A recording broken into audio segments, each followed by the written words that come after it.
At first, the storm didn't seem dangerous. It arrived quietly. Soft snow, light wind, the kind of weather that makes you think, this will pass. But some storms don't pass. They trap you. He had checked the forecast. Nothing alarming. Cold, yes, but manageable. The plan was simple. Reach the next point, wait out the weather if needed. He had no idea that what was forming around him was not just a storm. It was a blizzard powerful enough to erase the world. Within hours, everything changed. The wind grew violent. Snow didn't fall anymore. It attacked. Visibility dropped rapidly. 10 meters, 5, then nothing. The horizon vanished. There was no sky, no ground, just white. This is called a whiteout. One of the most dangerous conditions a human can face. When direction disappears and every step risks leading you further into danger, he tried to move. That was his first mistake. The wind slammed into his body, forcing him sideways. Snow packed against his legs, slowing every movement. He could barely see his own hands. Every step felt wrong. And then suddenly, he couldn't tell which direction he was facing. He stopped, not to rest, to think. But thinking was becoming harder. The cold was draining his energy, and the noise of the storm was overwhelming. Wind roared non-stop, a constant scream that drowned out his thoughts. He understood something terrifying. If he kept moving blindly, he could walk straight into something deadly.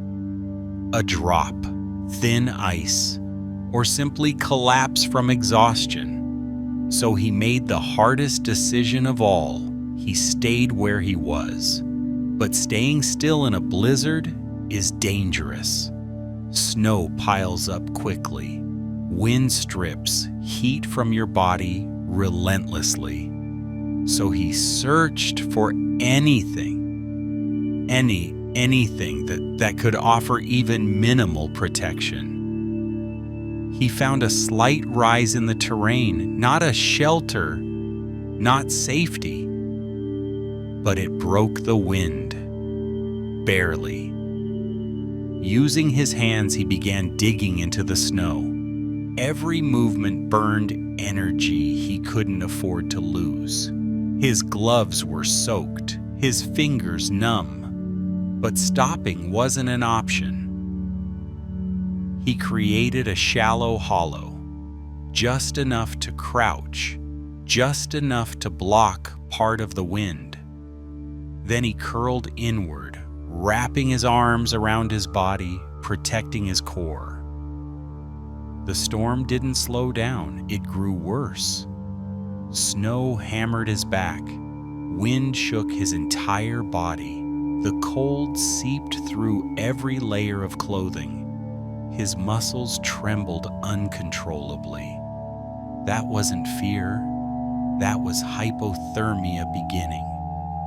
Night arrived without warning. There was no sunset, no darkness falling, just the realization that time had passed and the temperature had dropped even further.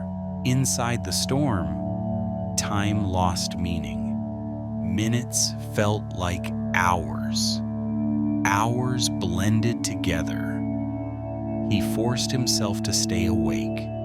Sleep, in that condition, could mean never waking up again. His thoughts began to slip. He imagined warmth. He imagined voices. At one point, he was certain someone was calling his name, but there was no one. Just wind. This is how cold kills, not suddenly, but by convincing you that surrender would feel peaceful. His body was failing, hands stiff, feet completely numb. He knew frostbite was setting in, but there was nothing he could do. Removing gloves or boots would only make it worse. So he endured. At some point, exhaustion overwhelmed him. His eyes closed for seconds, maybe longer. Then his body jerked violently, a survival reflex pulling him back.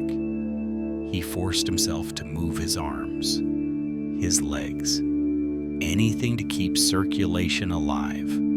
The storm lasted through the night, and through the next day, and into another night.